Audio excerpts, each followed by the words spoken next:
to easily remove background in CapCut. So to start, we'll have to open our CapCut application, and then in here to start editing, we'll have to tap on this import option so we can add a photo or video here.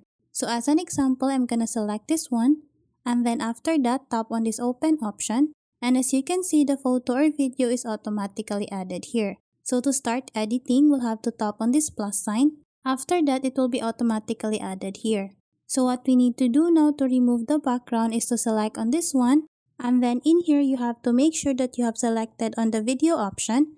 After that, go to this remove background option, and then in here you will now see this option auto removal.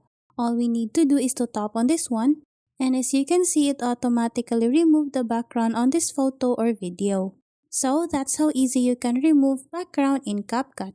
Thanks for watching, and if you find this video helpful, please don't forget to subscribe, hit the like button, and then the notification bell so you won't miss any of our future videos. See you on the next one!